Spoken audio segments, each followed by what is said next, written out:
비밀 오피스텔 문을 열었을 때 심장이 멎는 줄 알았습니다. 벽면 가득 붙어 있는 여자들의 사진, 그중 빨간 X 표시가 된 얼굴 하나가 저를 보고 있었습니다. 내 딸 예나였습니다. 다리에 힘이 풀려 그 자리에 주저앉았어요.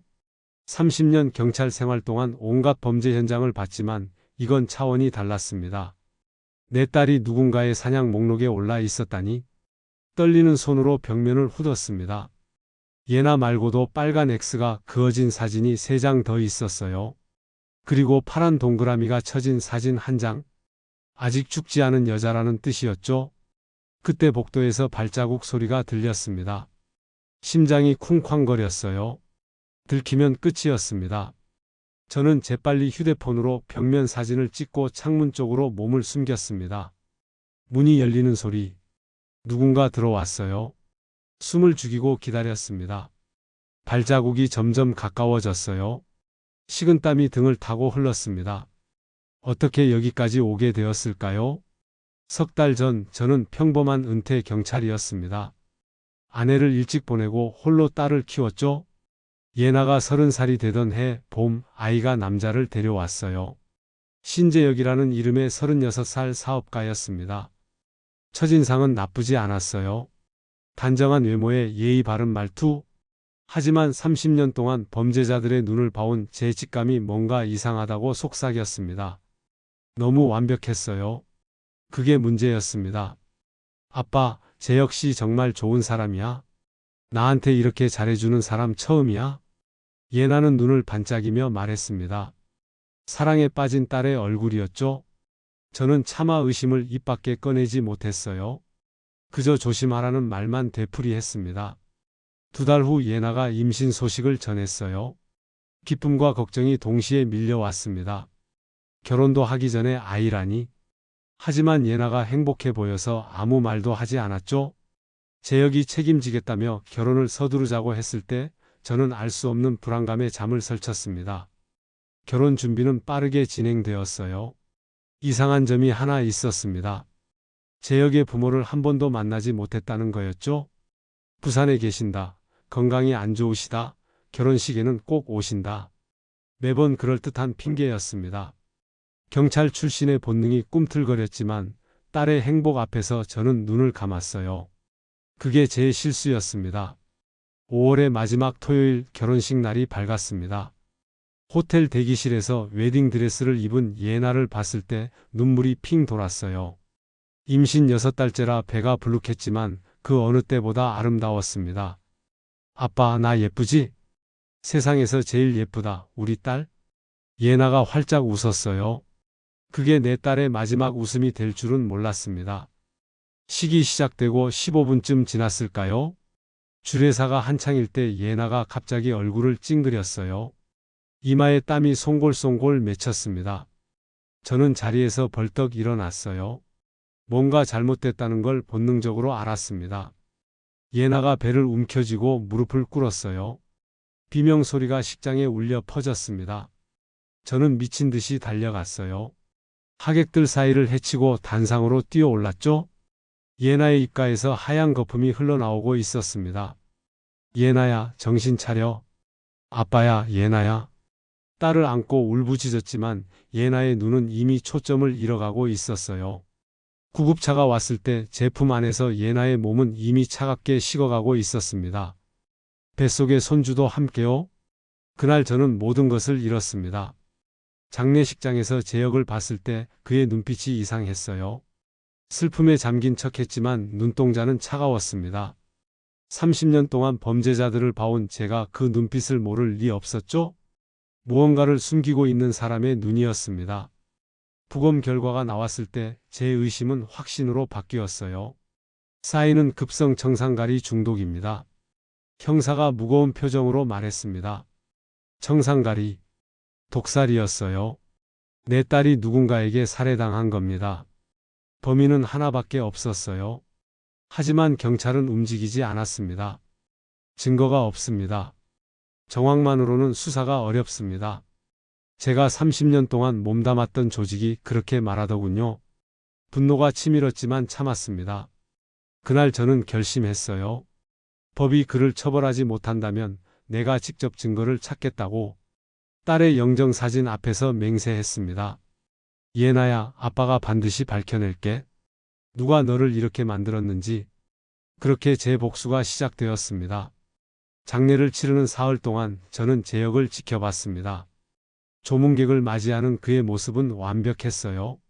슬픔에 잠긴 표정, 떨리는 목소리, 가끔씩 훔치는 눈물까지. 하지만 저는 알 수 있었습니다. 그 모든 것이 연기라는 것을요.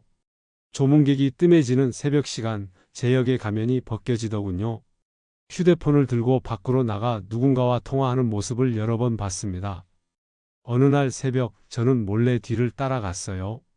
장례식장 주차장 구석에서 그가 전화하는 소리를 들었습니다. 걱정 마. 계획대로 됐어? 이제 보험금만 받으면 돼. 심장이 쿵 떨어지는 것 같았습니다. 계획대로, 보험금. 그 두 단어가 머릿속을 맴돌았어요. 급하게 휴대폰을 꺼내 녹음하려 했지만 제 역이 이미 전화를 끊고 돌아서더군요. 증거를 놓쳤습니다. 다음 날 제 역이 충격적인 말을 꺼냈어요. 장인어른, 예나를 화장하는 게 좋겠습니다. 귀를 의심했습니다. 부검 결과도 안 나왔는데 화장이라니요. 더구나 우리 집안은 대대로 매장을 해왔어요. 무슨 소리야? 아직 부검 결과도 안 나왔는데. 예나가 평소에 화장을 원했어요. 자연으로 돌아가고 싶다고요. 거짓말이었습니다. 예나는 한 번도 그런 말을 한 적 없었어요. 오히려 나중에 엄마 곁에 묻히고 싶다고 했었죠? 저는 단호하게 고개를 저었습니다. 안 돼. 부검 결과가 나올 때까지는 절대 안 돼. 제 역의 눈빛이 순간 차가워졌어요. 하지만 곧 슬픈 표정을 지으며 고개를 숙였습니다. 알겠습니다. 장인어른 뜻을 따르겠습니다. 너무 쉽게 물러서는 것이 오히려 더 수상했습니다. 장례식 마지막 날 보험회사에서 전화가 왔어요. 복도로 나가 받았습니다. 한동우 님이시죠? 고 한예나 님의 보험금 지급 관련해서 연락드렸습니다. 보험금이요? 무슨 보험 말입니까? 네. 한예나 님께서 2달 전에 저희 회사 생명보험에 가입하셨는데요. 보험금이 5억 원입니다. 수익자가 배우자 신재영 님으로 되어 있네요. 5억. 그 금액에 현기증이 났습니다. 2달 전이면 정확히 혼인신고를 한 직후였어요. 그런데 가입 후 이렇게 빨리 사고가 나서 저희도 조사를 좀 해봐야 할 것 같습니다. 이런 경우는 보험 사기 가능성도 있어서요. 전화를 끊고 벽에 기대섰습니다. 다리에 힘이 풀렸어요. 예나가 그렇게 큰 보험을 들었다는 것도 그것을 저에게 숨겼다는 것도 충격이었습니다. 아니, 정확히는 제 역이 들게 한 것이겠죠? 빈소로 돌아가는 길에 제 역과 마주쳤어요. 그가 묻더군요. 누구한테서 전화 왔어요? 보험회사. 순간 제 역의 표정이 굳었습니다. 아주 짧은 순간이었지만 저는 놓치지 않았어요. 30년 동안 범죄자들의 표정을 읽어온 눈이었으니까요. 아, 네. 제가 처리할게요. 복잡한 서류 작업은 제가 하는 게 낫겠죠? 당신이 수익자니까? 제 물음에 제 역이 멈칫했습니다. 하지만 곧 슬픈 미소를 지었어요. 예나가 그렇게 해달라고 했어요. 아기가 태어나면 좋은 것만 해주고 싶다고. 또 거짓말이었습니다. 그 순간 저는 확신했어요. 이 남자가 내 딸을 죽였다는 것을요. 장례가 끝난 후 저는 본격적으로 조사를 시작했습니다. 30년 경찰 경력이 헛되지 않았어요. 먼저 제 역의 신상을 파헤쳤습니다. 신재혁, 36세, 무역회사 대표, 학력, 경력, 재산, 서류상으로는 완벽했어요. 하지만 뭔가 이상했습니다. 너무 깨끗했어요. 마치 일부러 만들어 놓은 것처럼요. 5년 전 기록부터만 있었습니다. 그 이전은 마치 존재하지 않았던 사람처럼 텅 비어 있었어요. 학교 기록은 있지만 동창은 찾을 수 없었고 직장 기록도 있지만 동료들은 그를 잘 모른다고 했습니다. 경찰 시절 후배 민철에게 연락했어요. 아직 현직에 있는 녀석이었죠? 형, 이건 좀 이상해요. 이 사람 기록이 너무 깨끗해요. 오히려 수상하달까? 더 파볼 수 있겠나? 해볼게요. 근데 시간이 좀 걸릴 거예요. 기다리는 동안 저는 다른 방향으로 조사를 진행했습니다. 결혼식 날 나타났던 재혁의 부모라는 사람들, 그들이 정말 재혁의 부모인지 확인해야 했어요. 예나의 친구 수진에게 연락했습니다. 결혼식 때 재혁 측 하객들 사진을 찍어둔 게 있다고 했거든요. 사진을 받아 재혁의 부모라던 노부부 얼굴을 확대했습니다. 어딘가에서 본 것 같은 느낌이 들었어요. 며칠 후 민철에게서 연락이 왔습니다. 형, 큰일 났어요. 이 사람 진짜 이름이 신재혁이 아니에요. 뭐? 본명은 김도현이에요. 5년 전에 개명했더라고요. 그리고 형, 이것 좀 보세요. 민철이 보내온 파일을 열었습니다. 눈앞이 캄캄해지는 것 같았어요. 첫 번째 결혼. 2019년. 박지훈과 결혼. 같은 해 아내 급성 심장마비로 사망. 사망보험금 2억 원. 두 번째 결혼. 2021년. 최서영과 결혼. 2022년 아내 교통사고로 사망. 사망보험금 3억 원. 세 번째 결혼. 2023년. 정미경과 결혼. 같은 해 아내 음독 자살. 사망보험금 4억 원. 네 번째 결혼. 2024년. 한예나와 결혼. 결혼식 당일 사망. 사망보험금 5억 원. 손이 떨렸습니다. 네 번의 결혼. 4명의 죽은 아내. 그리고 점점 늘어나는 보험금. 2억, 3억, 4억, 5억. 이 악마 같은 놈. 내 딸은 네 번째 희생자였던 겁니다. 더 충격적인 건 따로 있었어요. 4명의 여성 모두 비슷한 특징이 있었습니다. 20대 후반에서 30대 초반. 가족이 적거나 없음. 순하고 의심을 잘 안 하는 성격. 그리고 모두 임신 중이었어요. 이놈은 철저하게 타깃을 정했습니다. 가족이 많지 않아서 보호받기 어려운 여성. 임신으로 약해진 상태. 완벽한 먹잇감을 골라 접근한 거였어요. 저는 이를 악물었습니다. 경찰에 신고해야 했지만 확실한 증거가 없었어요.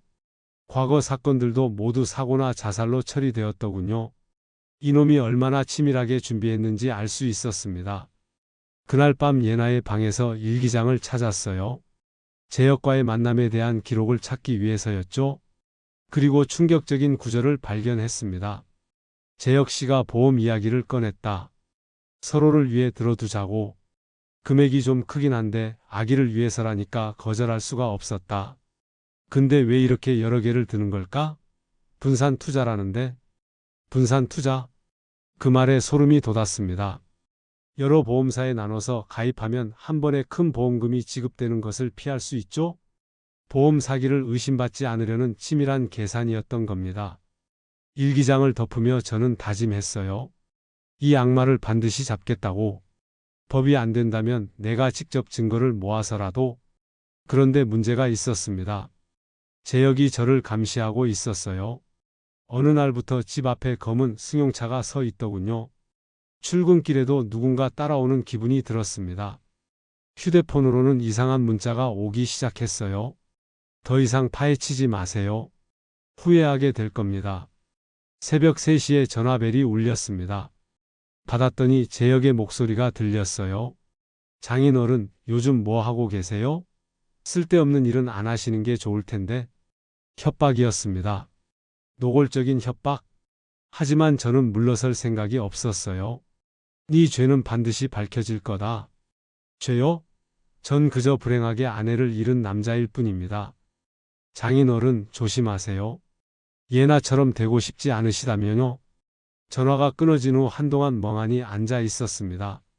이놈이 나까지 죽이려 할 수도 있다는 걸 알았어요. 하지만 두렵지 않았습니다. 딸을 잃은 아비에게 더 이상 잃을 것이 없었으니까요. 오히려 확신이 섰습니다. 저놈이 이렇게 나오는 건 두렵기 때문이에요. 제가 진실에 가까워지고 있다는 증거였죠. 예나야, 아빠가 꼭 복수해 줄게. 영정사진을 바라보며 속으로 되뇌었습니다. 싸움은 이제 막 시작이었어요.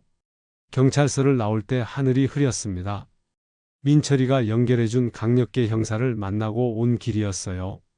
기대를 품고 갔지만 결과는 참담했습니다. 정황은 이해합니다. 하지만 직접적인 증거가 없어요. 과거 사건들도 전부 사고나 자살로 종결됐고요. 형사의 말투는 정중했지만 눈빛은 이미 포기한 사람의 것이었어요. 4명의 아내가 전부 결혼 후 1년 안에 죽었어요.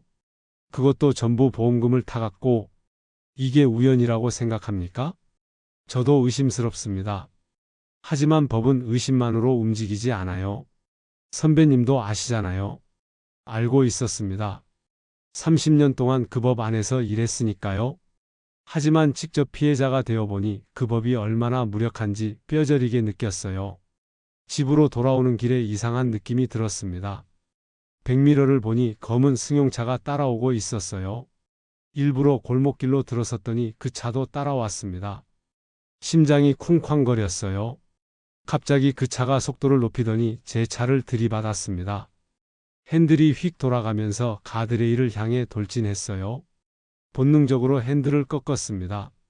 차가 스핀을 하며 겨우 멈췄을 때 검은 승용차는 이미 사라진 뒤였어요. 손이 부들부들 떨렸습니다. 이건 경고였어요. 더 파헤치면 죽는다는. 집에 도착하니 현관문이 열려 있었습니다.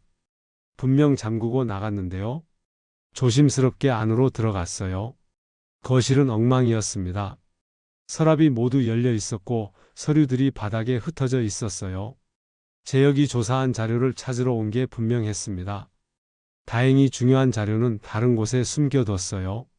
하지만 소름이 돋았습니다. 이놈이 어디까지 할 수 있는지 알았으니까요. 그날 밤 다시 전화가 왔어요. 경고했잖아요, 장인어른.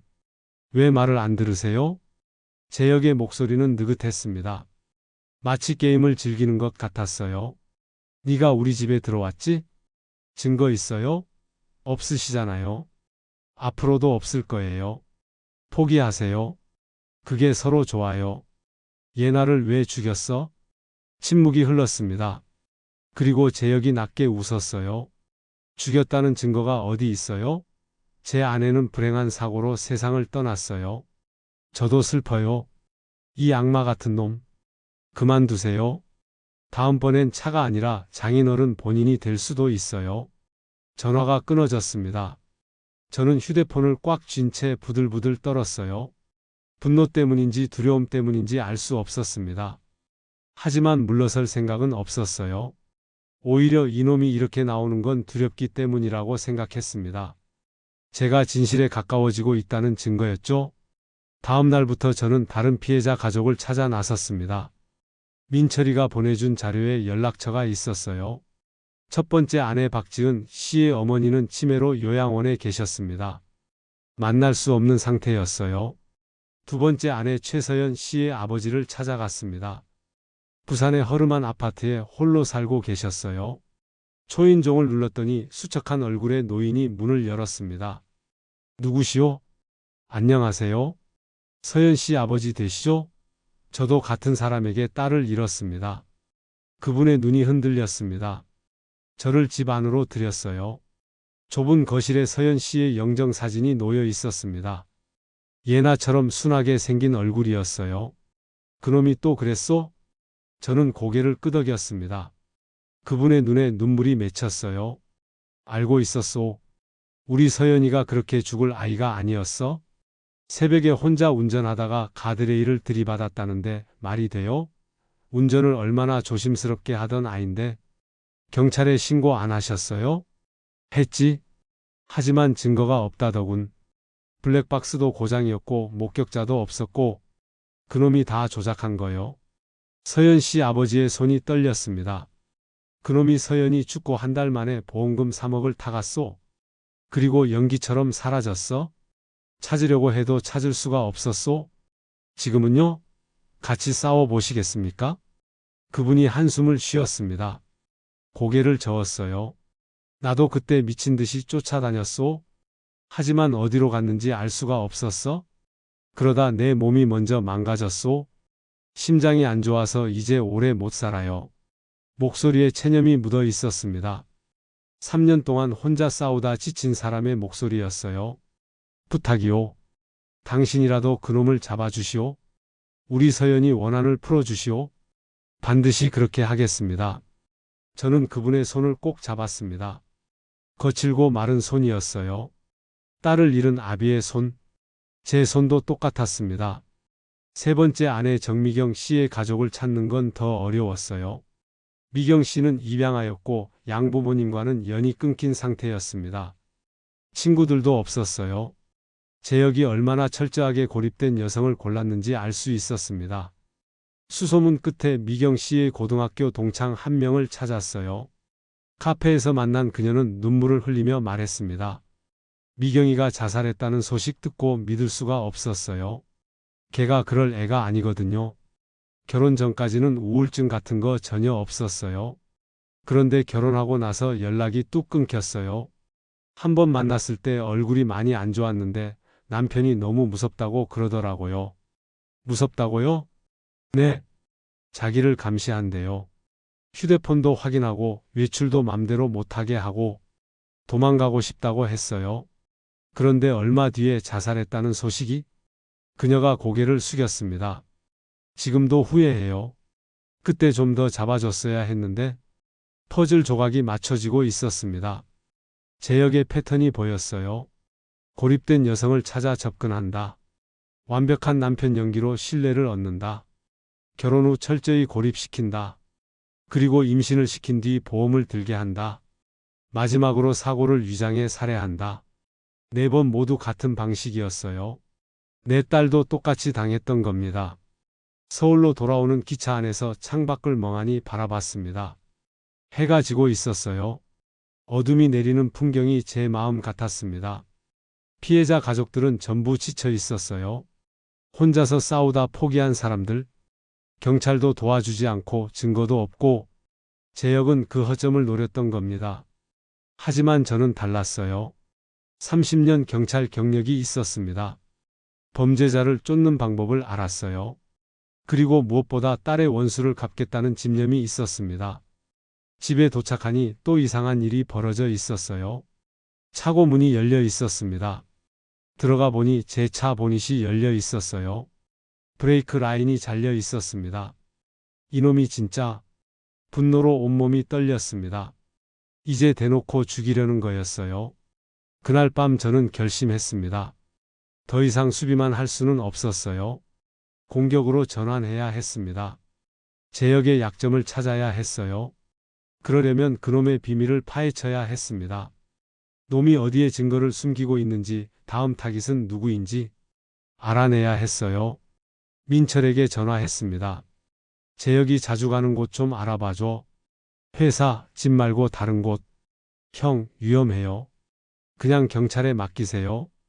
경찰이 뭘 하겠어? 내가 직접 해야 해. 한숨 소리가 들렸습니다. 하지만 민철은 제 성격을 알았어요. 알겠어요. 하루 이틀 걸릴 거예요. 이틀 후 민철에게서 연락이 왔습니다. 형, 찾았어요. 강남에 오피스텔이 하나 있어요. 재혁이 김도연 본명으로 계약한 거예요. 매주 목요일 오후에 간대요. 주소를 받아 적었습니다. 드디어 실마리가 잡혔어요. 예나야, 아빠가 곧 그놈의 꼬리를 잡을 거다. 영정 사진을 바라보며 속으로 말했습니다. 손에 힘이 들어갔어요. 드디어 반격이 시작되는 거였습니다. 목요일 오후 저는 강남의 그 오피스텔 앞에 있었습니다. 민철이가 알려준 주소였어요. 12층짜리 낡은 건물이었습니다. 주변에 인적이 드문 골목이었어요. 이런 곳이라면 뭘 해도 눈에 띄지 않겠다 싶었습니다. 로비에는 경비원도 없었어요. 낡은 엘리베이터를 타고 4층으로 올라갔습니다. 403호. 민철이가 알려준 호수였어요. 복도에는 아무도 없었습니다. 심장이 쿵쾅거렸어요. 문 앞에 서서 귀를 기울였습니다. 안에서 아무 소리도 들리지 않았어요. 재혁은 아직 안 온 것 같았습니다. 30년 경찰 생활에서 익힌 기술이 있었어요. 주머니에서 픽을 꺼냈습니다. 구식 도어락이라 어렵지 않았어요. 찰칵 소리와 함께 문이 열렸습니다. 안으로 들어서는 순간 숨이 막혔습니다. 원룸 크기의 공간이었어요. 하지만 평범한 방이 아니었습니다. 벽면 가득 사진이 붙어 있었어요. 여자들 사진이었습니다. 수십 장은 되어 보였어요. 가까이 다가가 살펴봤습니다. 사진마다 이름과 정보가 적혀 있었어요. 나이, 직업, 가족관계, 재산 상태까지 마치 사냥감을 분류해 놓은 것 같았습니다. 빨간 X 표시가 된 사진이 4장 있었어요. 첫 번째 아내 박지은, 두 번째 아내 최서연, 세 번째 아내 정미경, 그리고 네 번째 내 딸 예나였습니다.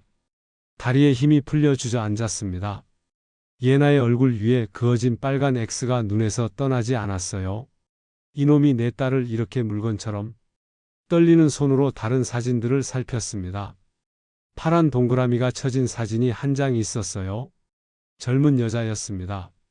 김수아, 31세, 약사, 부모 사망, 형제 없음? 예나와 비슷한 인상이었어요. 순하고 착해 보이는 얼굴. 다음 타깃이었습니다. 이 여자가 5번째 희생자가 될 예정이었어요. 휴대폰을 꺼내 벽면 전체를 찍었습니다. 사진 하나하나를 클로즈업해서 찍었어요. 손이 떨려서 몇 번이나 다시 찍어야 했습니다. 책상 위에 서류가 있었어요. 보험 관련 서류였습니다. 김수아 명의의 생명보험 가입 신청서, 보험금 7억 원, 수익자는 당연히 신재혁이었어요. 점점 금액이 커지고 있었습니다. 2억, 3억, 4억, 5억, 그리고 이제 7억. 이 악마의 욕심은 끝이 없었어요. 서랍을 열었습니다. 안에 작은 유리병이 있었어요. 라벨에는 건강보조제라고 적혀 있었지만 저는 알았습니다. 예나를 죽인 그 독약일 거라고. 조심스럽게 비닐봉지에 넣었습니다. 그때 복도에서 발자국 소리가 들렸습니다. 심장이 멎는 것 같았어요. 시계를 보니 오후 3시. 재혁이 오는 시간이었습니다. 너무 열중한 나머지 시간 가는 줄 몰랐어요. 주위를 둘러봤습니다. 숨을 곳이 없었어요.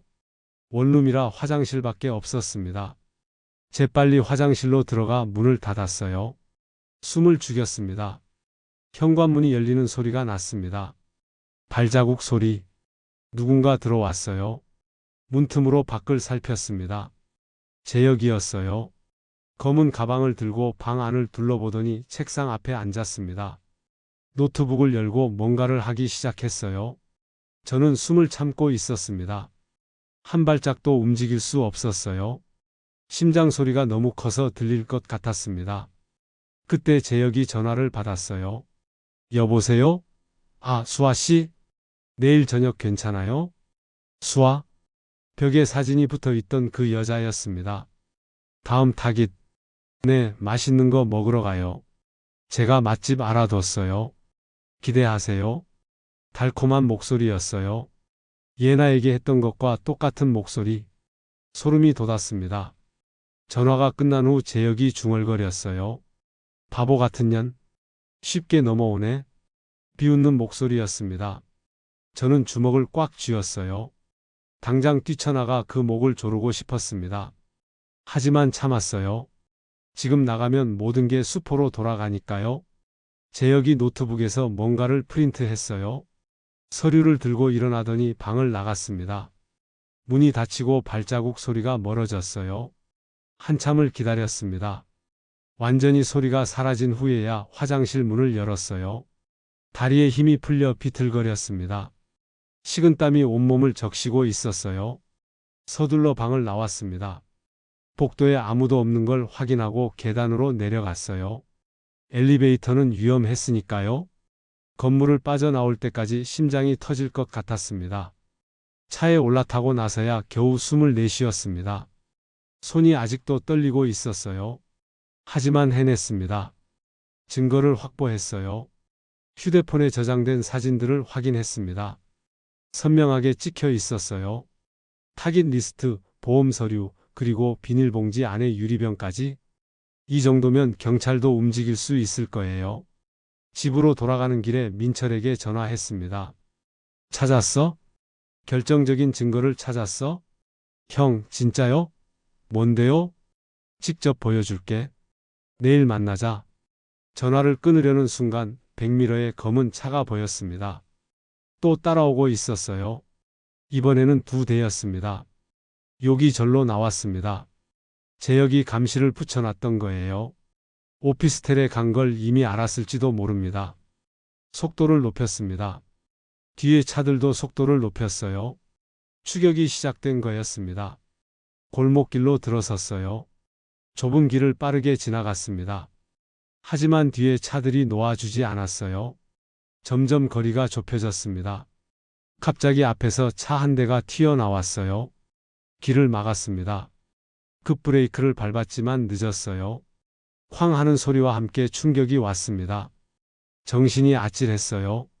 에어백이 터져서 얼굴을 눌렀습니다. 눈앞이 흐릿했어요. 문이 열리는 소리가 났습니다. 누군가 저를 끌어냈어요. 저항하려 했지만 힘이 없었습니다. 장인어른 경고했잖아요. 제역의 목소리였어요. 눈을 들어보니 그가 서 있었습니다. 뒤에는 건장한 남자 2명이 있었어요. 수고하셨네요. 오피스텔까지 찾아오시다니. 제역이 제 주머니를 뒤졌어요. 휴대폰을 꺼내 사진들을 확인하더니 혀를 찼습니다. 야, 이것 좀 봐. 사진까지 찍어왔네. 제역이 휴대폰을 바닥에 던지고 발로 밟았어요. 화면이 산산조각 났습니다. 저의 모든 증거가 사라지는 순간이었어요. 비닐봉지 안에 유리병도 빼앗겼습니다. 제역이 그걸 보며 코웃음 쳤어요. 이걸로 뭘 하려고 했어요? 경찰에 갖다 줄 생각이었어요? 저는 이를 악물었습니다. 분노로 온몸이 떨렸어요. 이 악마 같은 놈. 내 죄는 반드시 밝혀질 거다. 제역이 허리를 숙여 제 얼굴 가까이 다가왔어요. 차가운 눈빛이 저를 내려다봤습니다. 증거가 없으면 죄도 없어요, 장인어른. 그게 법이잖아요. 누구보다 잘 아시면서. 그 말에 저는 할 말을 잃었습니다. 맞는 말이었으니까요. 법이 얼마나 무력한지 30년 동안 봐왔으니까요. 제역이 일어서며 부하들에게 말했어요. 데려가. 저항했지만 소용없었습니다. 양쪽에서 팔을 잡히고 끌려갔어요. 검은 승용차 트렁크가 열렸습니다. 어디로 데려가는 거야? 걱정 마세요. 죽이진 않을 거예요. 아직은요? 제역이 비웃으며 말했어요. 경고는 이미 2번 드렸어요. 3번째는 없습니다. 당분간 조용히 계세요. 안 그러면 예나 무덤 옆에 자리 하나 마련해 드릴게요. 트렁크가 닫혔습니다. 어둠 속에서 차가 움직이기 시작했어요. 어디로 가는지 알 수 없었습니다. 꼼짝없이 갇힌 채 저는 절망에 빠졌습니다. 증거도 잃었고 휴대폰도 부서졌고 이제 어떻게 해야 하는 거지? 하지만 한 가지 다행인 점이 있었어요. 오피스텔에서 찍은 사진들을 클라우드에 백업해뒀다는 것이었습니다. 30년 경찰 습관이 저를 살렸어요. 중요한 증거는 항상 여러 곳에 저장하는 것. 제역은 그걸 모르고 있었습니다. 어둠 속에서 희미하게 웃음이 났어요. 아직 끝나지 않았습니다. 오히려 이제부터 시작이었어요. 예나야, 아빠가 아직 안 죽었어? 꼭 복수할게. 속으로 되뇌며 저는 기회를 기다렸습니다. 얼마나 지났을까요? 차가 멈추고 트렁크가 열렸습니다. 눈이 부셔서 제대로 볼 수가 없었어요. 누군가 저를 끌어냈습니다. 여기가 어디야? 대답 대신 뒤통수에 충격이 왔어요. 눈앞이 깜깜해졌습니다. 정신을 차렸을 때 저는 창고 같은 곳에 버려져 있었습니다. 손발이 묶여 있었어요. 창문으로 보니 해가 져 있었습니다. 몇 시간이나 기절해 있었던 거죠? 주변을 살폈습니다. 폐공장 같았어요. 녹슨 기계들이 방치되어 있었습니다. 인적이 없는 외진 곳이라는 게 한눈에 들어왔어요. 손을 묶은 줄을 살폈습니다. 케이블 타이였어요. 30년 경찰 생활에서 이런 상황을 대비한 훈련을 받은 적이 있었습니다. 손목을 비틀어 마찰을 가하기 시작했어요. 시간이 걸렸지만 플라스틱이 조금씩 늘어났습니다. 30분쯤 지났을까요? 손이 자유로워졌어요. 발목도 풀었습니다. 온몸이 쑤셨지만 움직일 수는 있었어요. 창고 문을 살펴봤습니다. 바깥에서 잠겨 있었어요. 하지만 창문이 있었습니다. 오래된 건물이라 유리가 깨져 있었죠. 조심스럽게 몸을 빼냈습니다. 팔에 긁힌 상처가 났지만 신경 쓸 겨를이 없었어요. 밖은 어두웠습니다. 주변에 아무것도 없었어요. 공장 단지 같은 곳이었습니다. 휴대폰도 없었기에 방향을 알 수 없었어요. 그냥 걷기 시작했습니다. 얼마나 걸었을까요? 멀리서 불빛이 보였어요. 편의점이었습니다. 비틀거리며 안으로 들어갔습니다. 점원이 깜짝 놀란 표정으로 저를 봤어요. 피투성이의 옷은 찢어지고 도망친 범죄자 같은 꼴이었을 겁니다. 전화 좀 빌릴 수 있을까요? 점원이 머뭇거리다가 전화기를 건넸어요. 민철 번호를 눌렀습니다. 다행히 외우고 있었어요. 형, 이 번호가 뭐야? 휴대폰 왜 안 받아요? 하루 종일 연락했는데. 긴 얘기야. 지금 당장 와줘. 위치를 확인하고 민철에게 알려줬습니다. 1시간 후 민철이 도착했어요. 제 꼴을 보고 그가 눈이 휘둥그레졌습니다. 형, 대체 무슨 일이야? 병원부터 가야겠어? 병원은 됐어? 집으로 가자. 차 안에서 민철에게 모든 것을 설명했습니다. 오피스텔 침투, 증거 사진, 납치, 탈출까지. 민철은 한숨을 쉬며 고개를 저었어요. 미쳤어요, 형. 죽을 뻔했잖아요. 아직 안 죽었으니까 괜찮아? 괜찮긴 뭐가 괜찮아요. 그 인간 조폭이랑 연결되어 있는 것 같아요. 저런 조직적인 움직임은 혼자서 못해요. 알아? 그래서 더 조심해야 해. 집에 도착하니 새벽 2시였습니다. 민철이 응급처치를 해줬어요. 팔에 난 상처를 소독하고 붕대를 감았습니다. 컴퓨터를 켰습니다. 클라우드에 접속했어요. 다행히 오피스텔에서 찍은 사진들이 고스란히 저장되어 있었습니다. 제역은 제 휴대폰만 부쉈지 클라우드까지는 생각 못했던 거예요. 민철이 사진들을 보며 놀란 표정을 지었습니다. 이게 뭐야? 진짜 연쇄살인범이네. 그래? 이걸로 경찰 움직일 수 있을까? 민철이 고개를 갸웃거렸어요. 사진만으로는 부족해요. 제역이 만들었다는 직접적인 증거가 없으니까 저놈이 발뺌하면 끝이에요. 그럼 어떻게 해야 해? 현행범으로 잡아야 해요. 저놈이 직접 범행하는 순간을 잡아야 한다고요. 현행범? 그 말에 저는 생각에 잠겼습니다. 다음 타깃 김수아? 제역이 그녀를 죽이려는 순간을 잡으면 되는 거였어요. 하지만 그건 곧 수아를 미끼로 쓴다는 뜻이었습니다. 그건 너무 위험해. 무고한 사람을 희생시킬 수는 없어. 그럼 먼저 그 사람한테 경고해야죠. 제역이 누군지 알려주고 협조를 구하는 거예요. 맞는 말이었습니다. 수아를 찾아가 진실을 알려야 했어요. 다음 날 저는 김수아가 일하는 약국을 찾아갔습니다. 강남의 번화가에 있는 작은 약국이었어요. 안으로 들어가니 흰 가운을 입은 젊은 여자가 있었습니다. 사진에서 본 얼굴이었어요. 예나처럼 순하고 착해 보이는 인상이었습니다. 어서 오세요. 뭘 찾으세요? 밝은 목소리로 인사했어요. 가슴이 아팠습니다. 예나도 이랬을 거예요. 아무것도 모른 채 제역에게 속아 넘어갔겠죠? 김수아 씨죠? 네? 어떻게 제 이름을? 저는 신재혁 씨 장인입니다. 전 장인이요. 잠깐 시간 있으세요? 드릴 말씀이 있어요. 수아의 표정이 굳어졌습니다. 재혁 이름이 나오자 경계하는 눈빛이었어요. 재혁 씨 장인이요? 재혁 씨가 결혼한 적 있어요? 있었어요. 제 딸과요. 3달 전에 결혼식 날 죽었습니다.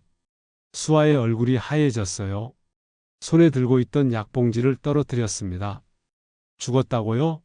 재혁 씨는 미혼이라고. 거짓말이에요. 그 사람이 한 말은 전부 거짓말입니다. 제가 증거를 보여드릴게요. 제발 들어주세요. 잠시 후 약국 뒤편 휴게실에서 저는 수아에게 모든 것을 보여줬습니다. 클라우드에 저장한 사진들, 타깃 리스트, 보험 서류, 빨간 X가 그어진 4명의 사진. 수아는 사진을 보며 손을 떨었어요. 자기 사진 위에 찍힌 파란 동그라미를 보고는 입을 막았습니다. 이게 뭐예요? 이게 대체? 당신이 다음 타깃이에요. 재혁이 당신에게 접근한 것도 친절하게 군 것도 전부 계획된 거예요. 수아의 눈에서 눈물이 흘렀습니다. 하지만 예상과 달리 그녀가 고개를 저었어요. 아니에요. 이건 조작이에요.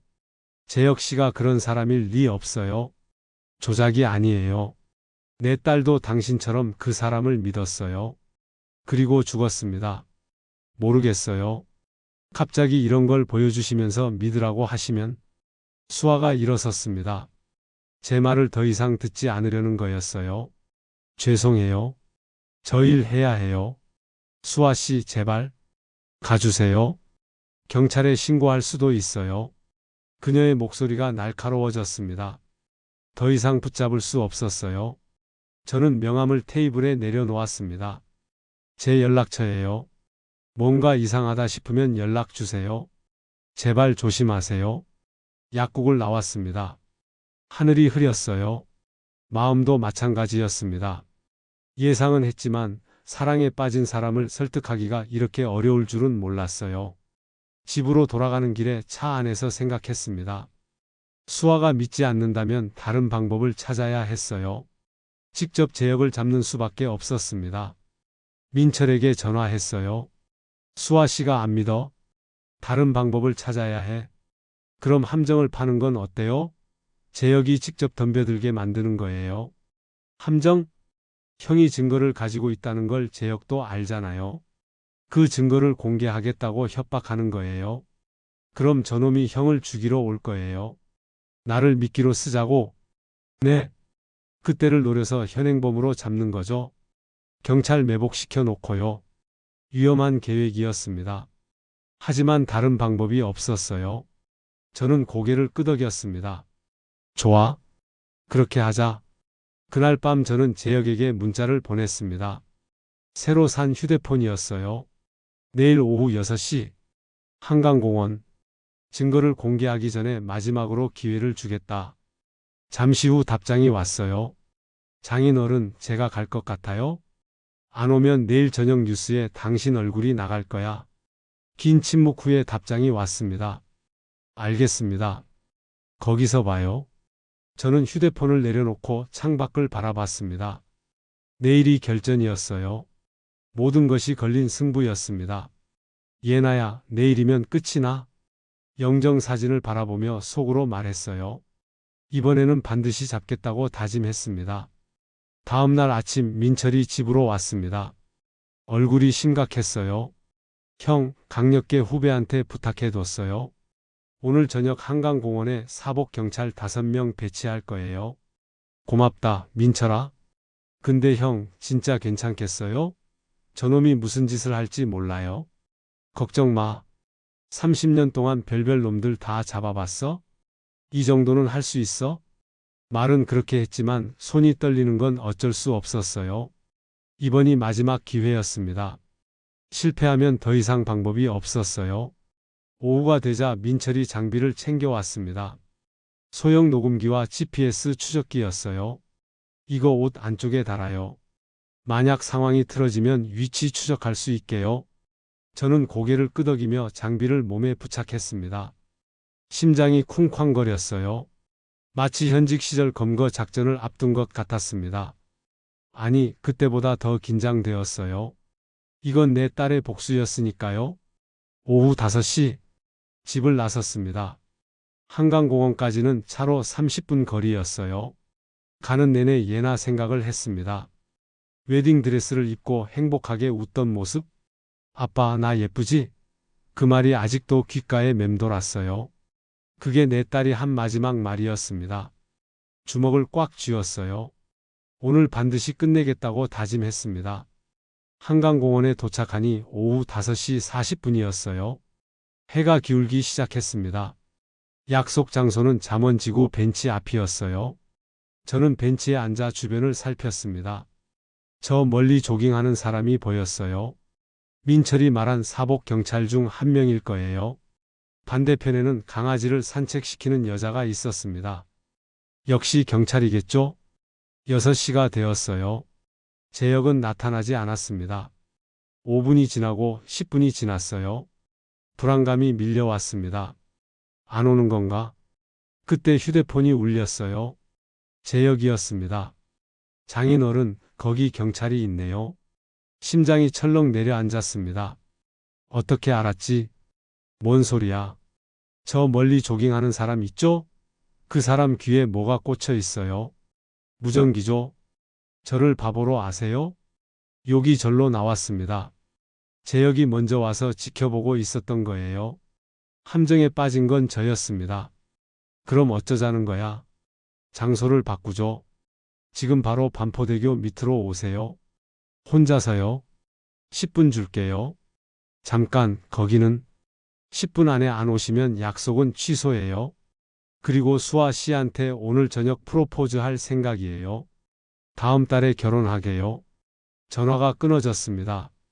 저는 벌떡 일어났어요. 민철에게 전화했습니다. 함정이 들켰어? 장소를 바꾸잖아. 뭐? 어디로? 반포대교 밑이야. 10분 안에 오라는데. 형, 그건 위험해요. 거기는 경찰이 배치 안 되어 있어요. 알아?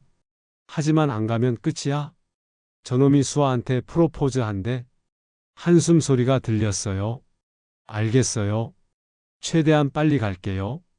GPS 켜놓으세요. 전화를 끊고 뛰기 시작했습니다. 반포대교까지는 도보로 15분 거리였어요. 뛰어야 했습니다. 숨이 턱까지 찼어요. 60살 먹은 몸이 비명을 질렀습니다. 하지만 멈출 수 없었어요. 시간이 없었으니까요. 9분 만에 반포대교 밑에 도착했습니다. 헐떡이며 주변을 둘러봤어요. 어두웠습니다. 가로등이 멀리 있어서 불빛이 거의 닿지 않았어요. 인적도 없었습니다. 이런 곳에서 만나자고 한 이유를 알겠더군요. 증인이 없는 곳, 뭘 해도 보는 사람이 없는 곳, 어둠 속에서 발자국 소리가 들렸습니다. 심장이 쿵쾅거렸어요. 재혁이 나타났습니다. 검은 코트를 입고 있었어요. 그 뒤로 건장한 남자 2명이 따라왔습니다. 오셨네요, 장인어른. 재혁이 특유의 미소를 지었어요. 어둠 속에서 그 미소가 섬뜩하게 보였습니다. 증거 어디 있어요? 저는 주머니에서 USB를 꺼냈어요. 클라우드에 저장한 사진들을 복사해 둔 거였습니다. 여기 있어? 재혁이 손을 내밀었습니다. 하지만 저는 뒤로 한 발 물러섰어요. 먼저 대답해. 예나를 왜 죽였어? 재혁의 눈빛이 차가워졌습니다. 잠시 침묵이 흘렀어요. 왜 죽였냐고요?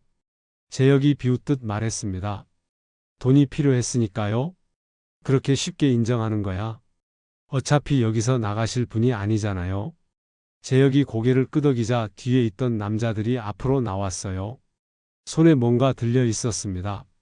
어둠 속에서 번뜩이는 것이 보였어요. 칼이었습니다. 저는 뒤로 물러섰어요. 등 뒤로 강물 소리가 들렸습니다. 더 이상 물러설 곳이 없었어요. 장인어른, 미안해요. 이렇게 끝내고 싶진 않았는데. 재혁이 한 발짝 다가왔습니다. 눈빛에 살기가 서려 있었어요. 이 남자가 내 딸을 죽일 때도 이런 눈이었겠구나 싶었습니다. 예나가 뭘 잘못했길래? 제 목소리가 떨렸어요. 잘못이요? 없어요. 그냥 운이 나빴을 뿐이에요. 제 눈에 띄어서요. 이 악마 같은 놈. 재혁이 다시 웃었습니다. 악마요? 그럴지도요. 하지만 이 세상은 악마가 사는 거예요. 착하게 살면 바보 되는 거죠. 예나 씨처럼요. 분노로 눈앞이 빨개졌어요. 저는 주먹을 휘둘렀습니다. 재혁의 턱에 정확히 맞았어요. 그가 비틀거렸습니다. 하지만 곧바로 뒤에서 누군가 저를 잡았어요. 팔이 꺾였습니다. 고통의 비명이 터져 나왔어요. 늙은이가 힘은 있네요. 재혁이 턱을 문지르며 일어섰어요. 그의 눈에 분노가 서려 있었습니다. 예의 바르게 끝내려고 했는데 마음이 바뀌었어요. 재혁이 부하에게서 칼을 받았습니다. 천천히 제 앞으로 걸어왔어요.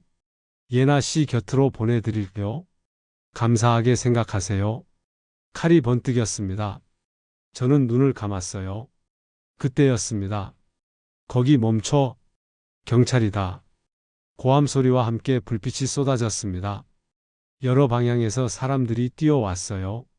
민철의 목소리가 들렸습니다. 형, 괜찮아요? 저는 눈을 떴어요. 재혁이 굳은 표정으로 주변을 둘러보고 있었습니다. 도망갈 곳이 없었어요. 사방이 경찰로 둘러싸여 있었습니다. 무기 내려놓고 손 들어. 형사가 총을 겨누며 외쳤어요. 재혁의 부하들이 칼을 떨어뜨렸습니다. 하지만 재혁은 여전히 칼을 들고 있었어요. 내려놔, 재혁아. 제가 말했습니다. 재혁이 저를 노려봤어요. 그 눈에 지금까지 본 적 없는 감정이 떠올랐습니다. 절망이었어요. 장인어른, 녹음하고 계셨어요? 저는 옷 안쪽을 가리켰어요. 소형 녹음기가 달려 있었습니다. 네가 예나를 죽였다고 자백한 거 다 녹음됐어?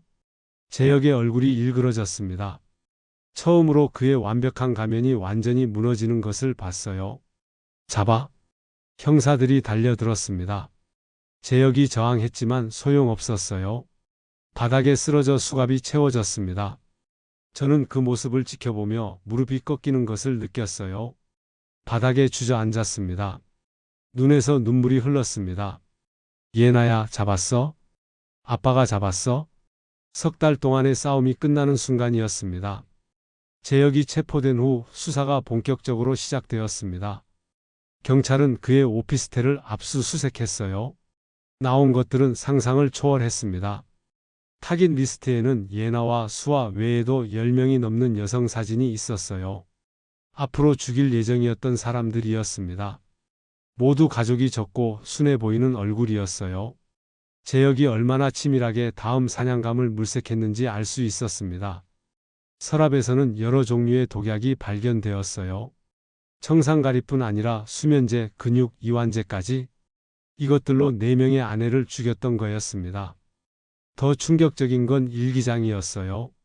재혁이 직접 쓴 것이었습니다. 각각의 살인을 기록해뒀더군요. 누구를 어떻게 만났고 어떻게 속였고 어떻게 죽였는지 마치 업무 일지처럼 담담하게 적혀 있었어요. 2019년 8월 12일 박지은 처리 완료. 수면제 과다 복용으로 위장. 보험금 2억 원 수령 예정. 2022년 3월 20일 최서연 처리 완료. 교통사고로 위장. 브레이크 라인 절단 성공. 보험금 3억 원. 처리. 그 단어가 눈에 박혔습니다. 사람 목숨을 물건 치우듯 처리라고 표현한 거였어요. 예나에 대한 기록도 있었습니다. 2024년 5월 18일 한예나 처리 완료. 결혼식 당일 청산가리 투여. 아침 비타민에 섞음. 보험금 5억 원. 그 문장을 읽는 순간 눈앞이 캄캄해졌어요. 내 딸이 이렇게 차갑게 기록되어 있다니. 비타민이라며 건넨 그 약에 독을 넣었던 거였습니다. 예나는 아무것도 모른 채 남편이 주는 약을 먹었겠죠? 저는 일기장을 덮고 한참을 울었습니다. 수사가 진행되면서 재혁의 과거가 하나씩 드러났어요. 본명 김도현. 어릴 때 부모에게 버림받고 고아원에서 자랐더군요. 20살 때 사기 전과가 있었어요. 그 후로 이름을 바꾸고 신분을 세탁했습니다.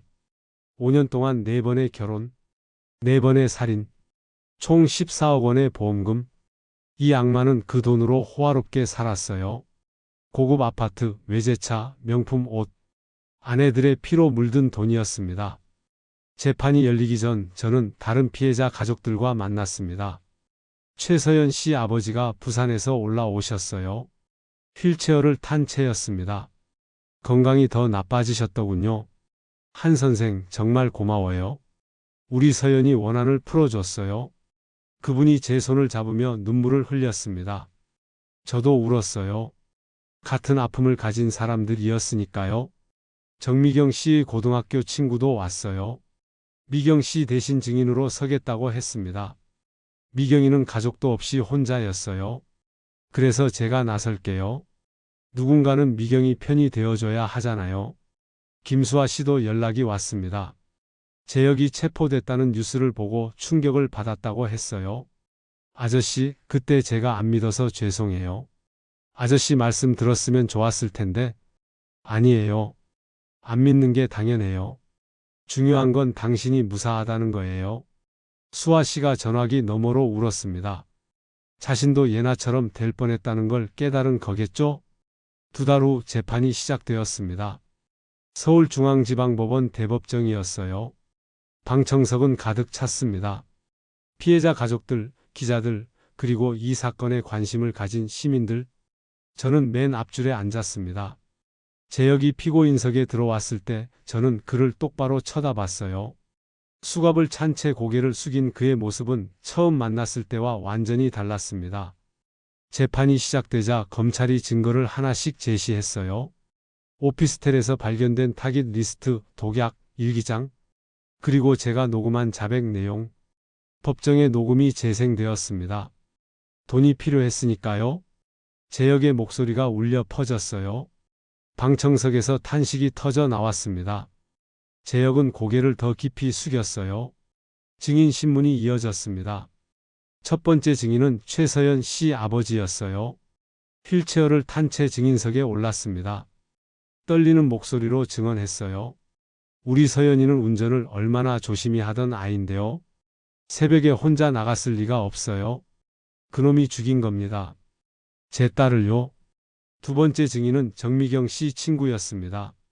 미경이는 결혼 전까지 밝은 아이였어요. 우울증 같은 거 없었어요. 결혼하고 나서 완전히 변했어요. 남편이 무섭다고 도망가고 싶다고 그랬어요. 자살이 아니에요. 그 인간이 죽인 거예요. 세 번째 증인은 저였습니다. 증인석에 서니 다리가 떨렸어요. 재혁과 눈이 마주쳤습니다. 그의 눈에는 아무 감정도 없었어요. 텅 빈 눈이었습니다. 저는 예나에 대해 증언했습니다.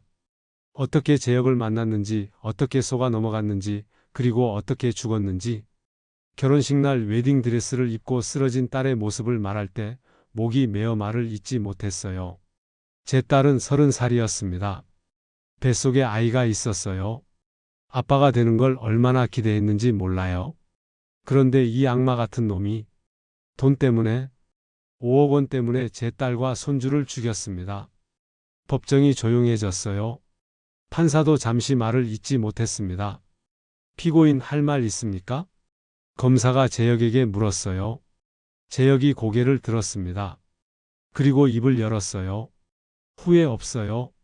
방청석이 술렁이었습니다. 재혁이 담담하게 말을 이었어요. 이 세상은 양육강식이에요.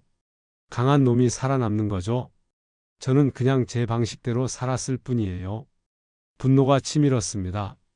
저는 벌떡 일어났어요. 내 방식대로 무고한 사람 4명을 죽이고 태어나지도 못한 아이들을 죽이고 그게 내 방식이야? 경호원이 저를 막았습니다. 재혁이 저를 보며 비웃었어요. 장인어른 흥분하지 마세요.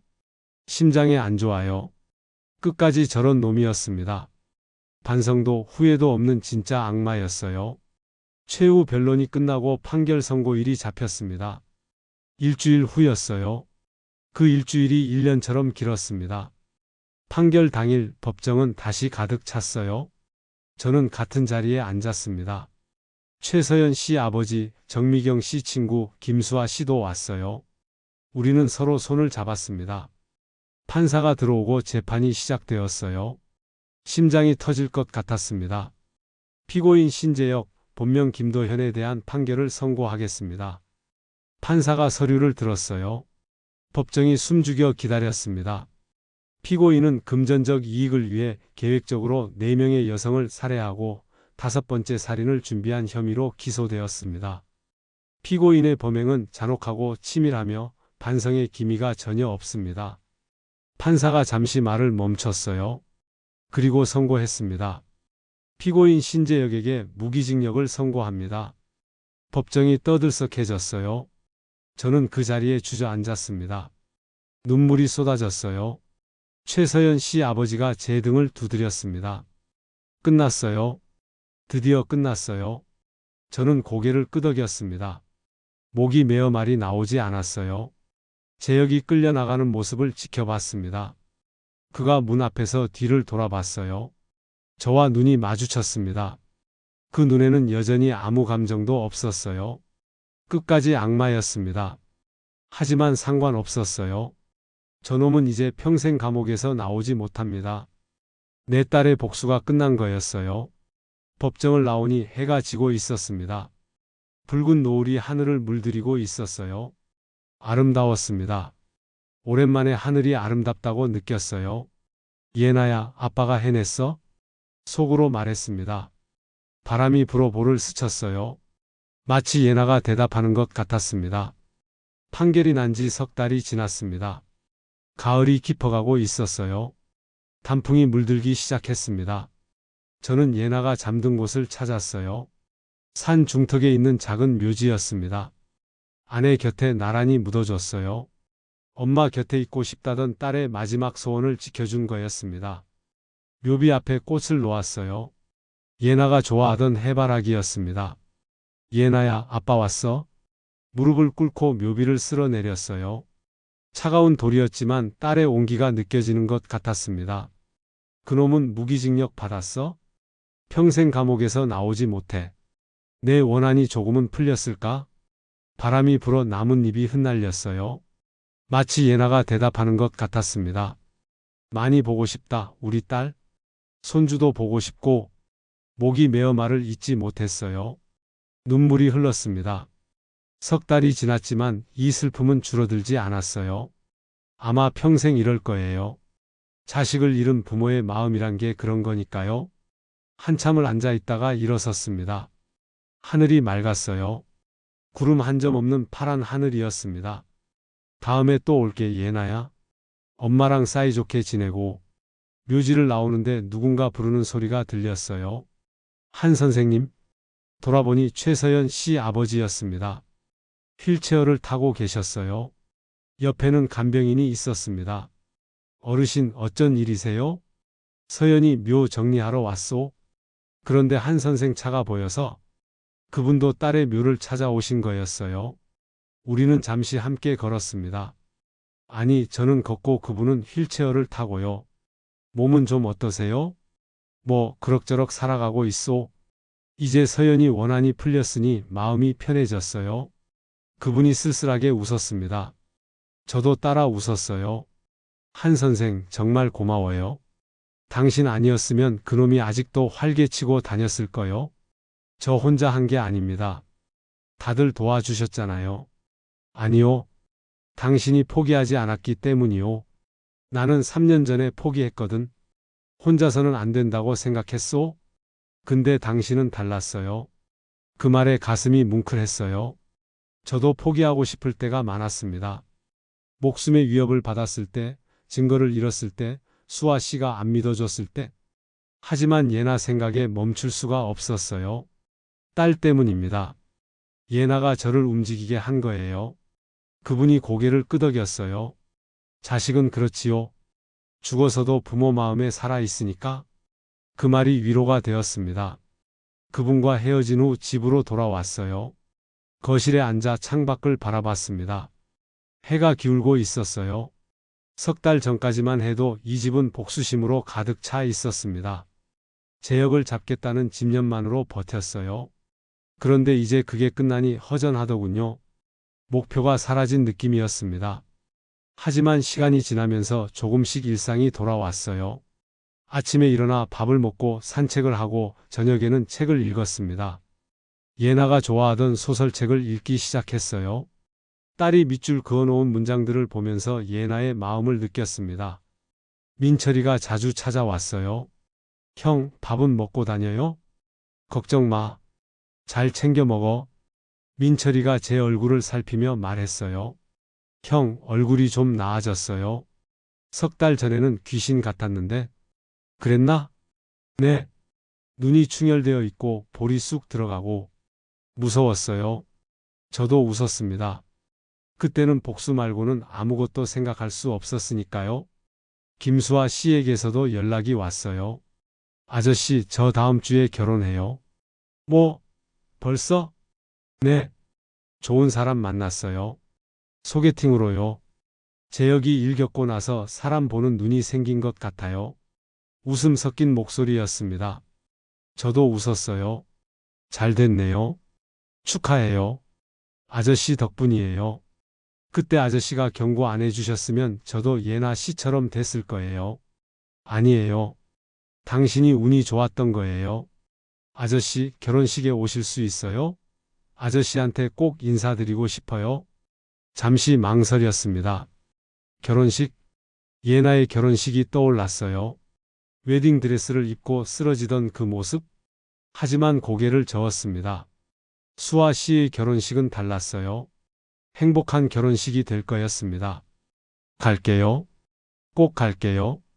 전화를 끊고 창밖을 바라봤어요. 저녁 노을이 붉게 물들어 있었습니다. 일주일 후 수아 씨의 결혼식에 갔습니다. 작은 웨딩홀이었어요. 하객들이 웃고 떠드는 소리가 들렸습니다. 행복한 분위기였어요. 수아 씨가 웨딩드레스를 입고 나왔을 때 가슴이 먹먹해졌어요. 예나 생각이 났습니다. 하지만 슬프지 않았어요. 오히려 뿌듯했습니다. 저 여자가 살아있다. 예나 대신 저 여자라도 살렸다. 그 생각이 들자 눈물이 났어요. 하지만 슬픔의 눈물이 아니었습니다. 수아 씨가 저를 발견하고 다가왔어요. 웨딩드레스 자락을 잡고 조심스럽게 걸어왔습니다. 아저씨 와주셨네요. 축하해요, 수아 씨. 행복하게 사세요. 네, 꼭 그럴게요. 아저씨도요. 수아 씨가 제 손을 잡았어요. 따뜻한 손이었습니다. 아저씨, 예나 씨 목까지 행복하게 살게요. 그 말에 목이 메었어요. 고개를 끄덕이는 것밖에 할 수 없었습니다. 결혼식을 마치고 집으로 돌아왔어요. 거실에 예나의 사진이 있었습니다. 웃고 있는 얼굴이었어요. 예나야, 수아 씨가 결혼했어? 행복해 보이더라. 내 덕분이야. 내가 희생당한 덕분에 그 악마가 잡혔고 수아 씨가 살았어? 사진 속 예나가 웃고 있었어요. 마치 대답하는 것 같았습니다. 괜찮아, 아빠? 나는 괜찮아. 저는 사진을 안고 한참을 울었습니다. 그로부터 또 석 달이 지났어요. 겨울이 가고 봄이 왔습니다. 예나가 떠난 지 1년이 되었어요. 묘지를 다시 찾았습니다. 이번에는 혼자가 아니었어요. 민철이가 함께 왔습니다. 최서연 씨 아버지도 오셨어요. 정미경 씨 친구도요. 수아 씨 부부도 왔습니다. 우리는 4명의 묘비 앞에 꽃을 놓았어요. 박지른, 최서연, 정미경, 한예나 4명의 이름이 나란히 있었습니다. 같은 악마에게 목숨을 잃은 여자들이었어요. 여러분 편히 쉬세요. 그놈은 평생 감옥에 있을 거예요. 다시는 누구도 해치지 못해요. 제가 말했어요. 바람이 불어 꽃잎이 흩날렸습니다. 저희가 잊지 않을게요. 매년 이맘때 찾아올게요. 최서연 씨 아버지가 말했어요. 목소리가 떨렸지만 표정은 평온했습니다. 묘지를 나오며 저는 하늘을 올려다봤어요. 파란 하늘에 구름이 느긋하게 흘러가고 있었습니다. 예나야, 아빠 이제 괜찮아? 슬프지만 살아갈 수 있어? 내가 없는 세상이 익숙해지진 않겠지만 그래도 버틸 수 있어? 바람이 볼을 스쳤어요. 따뜻한 봄바람이었습니다. 사랑해, 우리 딸. 다음 생에 다시 만나자. 저는 돌아섰습니다. 앞으로 걸어갔어요. 삶은 계속되었습니다. 오늘 이야기가 여러분 마음에 와닿았기를 바랍니다. 비슷한 경험이 있으시다면 댓글로 나눠주시면 감사하겠습니다. 구독과 좋아요, 댓글 하나하나가 큰 응원이 됩니다. 새로운 이야기 소식을 가장 먼저 받고 싶으시다면 알림 설정도 부탁드립니다. 끝까지 함께 해주셔서 진심으로 감사드립니다.